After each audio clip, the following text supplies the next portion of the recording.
നിർമ്മാണം ഉൽപാദന മേഖലകളിലെ വിദേശ തൊഴിലാളികൾക്ക് നൽകിയിരുന്ന ഉയർന്ന സാമ്പത്തിക ആനുകൂല്യങ്ങൾ വെട്ടിച്ചുരുക്കി സൗദി കമ്പനികൾ.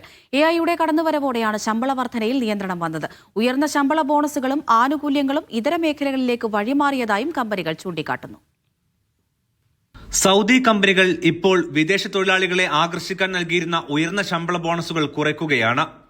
നിർമ്മാണവും ഉൽപാദനവും പോലുള്ള മേഖലകളിലെ മികച്ച പ്രതിഭകളെ കൊണ്ടുവരാൻ മുമ്പ് ഇത്തരം ബോണസുകൾ ഉപയോഗിച്ചിരുന്നു. ചിലവ് കുറക്കാനും സാമ്പത്തിക ലക്ഷ്യങ്ങൾ നേടാനുമാണ് തീരുമാനം. സൗദിയിലെ പ്രമുഖരായ റിക്രൂട്ടിംഗ് കമ്പനികളാണ് ഇത് വെളിപ്പെടുത്തിയത്. സൗദി അറേബ്യ $1 ബില്യൺ ചിലവുള്ള വമ്പൻ പ്രൊജക്ടുകളിൽ വൻ നിക്ഷേപം നടത്തിയിരുന്നു. ഇത് കാരണം ഉയർന്ന കഴിവുള്ള വിദേശ തൊഴിലാളികളുടെ ആവശ്യം വർദ്ധിച്ചു. പക്ഷേ നടപ്പാക്കലിലും കാലതാമസങ്ങളും പ്രശ്നങ്ങളും നേരിട്ടു. ഒരേ സമയം കായിക മേഖലയിലേക്കും നിർമ്മാണ മേഖലകളിലേക്കും പണം ചിലവഴിക്കുന്നതാണ് പ്രധാനപ്പെട്ട കാരണം.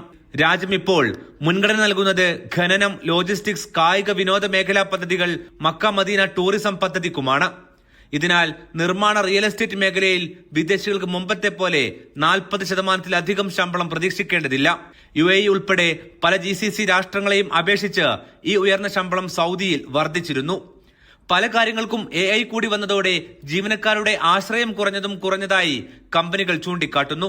എണ്ണവില കുറഞ്ഞതും വൻകിട കരാറുകൾ കമ്പനികൾക്ക് ലഭിക്കുന്നത് കുറഞ്ഞതും സൗദിവൽക്കരണവുമെല്ലാം ഇതിന് കാരണമായിട്ടുണ്ട്. എന്നിരുന്നാലും UAE അപേക്ഷിച്ച് സൗദിയിലെ ശമ്പളം ഉയർന്ന ജോലികളിൽ ഇപ്പോഴും ആകർഷകമാണെന്നും കമ്പനികൾ ചൂണ്ടിക്കാട്ടുന്നുണ്ട്. Aftab Rahman, Media 1, Riyadh.